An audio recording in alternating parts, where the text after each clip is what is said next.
Okay, so it's Charlie here. I'm your Saturday guy. I'm sorry this is late. I was in Chicago today doing an education test I needed to do, so I just got back from that.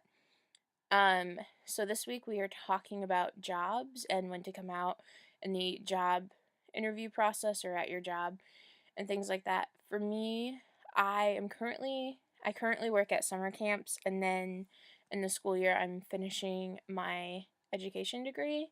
So for my summer camp job, um last summer when I was the first summer I identified as male at the camp. I work at Girl Scout camps, so they're all girl environments.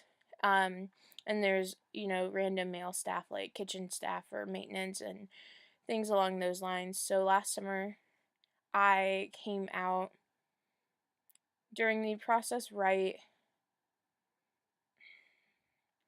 around the time that I was accepting my offer.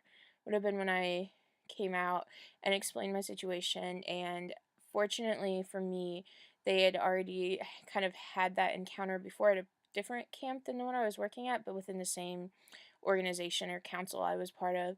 So they were really quick to answer questions and able to, I guess, kind of handle having a transgender staff member working at their summer camps.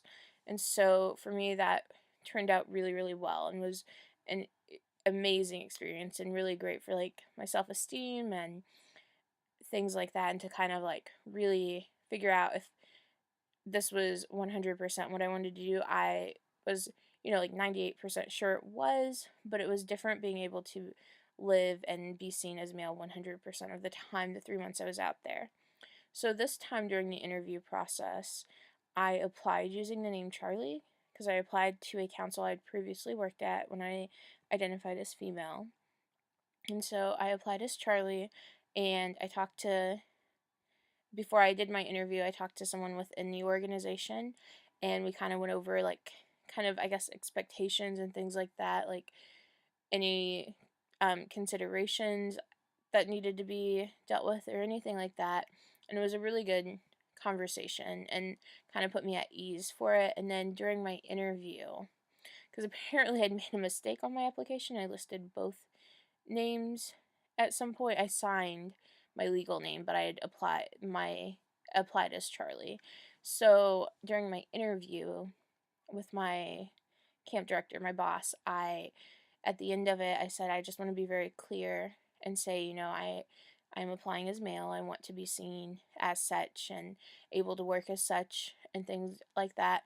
And she was 100% behind me and stuff. And her response in that was that, the camp I'm working for is full of rainbows and spectrums and different things like that. And that she felt like it'd be a really inclusive environment and that would be a good place for me. And so I felt pretty good about that and pretty much jumped on saying yes to going there. And then anytime I've had any questions, I'm going to be starting tea soon, hopefully, and stuff. If everything goes okay, I will be in 12 days, I think. So I had a question about that, and she was very quick to say, she's hired me as male, so she completely supports anything that I need to do as such. And so that's been a really great experience. And then I guess the other thing for me to consider with education is it's a little tricky and stuff. Like in Indiana, at least, you can be fired from a teaching job if you do anything that goes against their morals.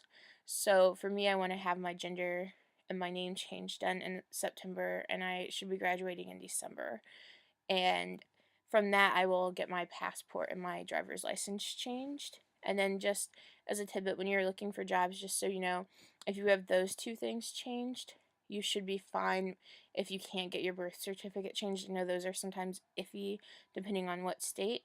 And also, if you cannot get your social security card changed because it doesn't show on the actual card, it doesn't show gender or sex rather, and those are kind of trickier items to get changed. A lot of times you have to have bottom surgery and letters to go with that to kind of prove that you have. And for the social security card, if you don't have that changed, they do not report any. So if I say that I'm male and then in their system they have female, they would not report that to my employer as being mixed up or whatever. But if I listed Charlie and my legal name was not Charlie, they would report that. So that's just something to keep in mind, that you don't have to get your sex changed on your social security card to still be able to use it and have them run your number without it showing up in their system. I know I went a little long. I just felt like that was important to explain. Well, I hope you guys have a great Saturday. Thanks.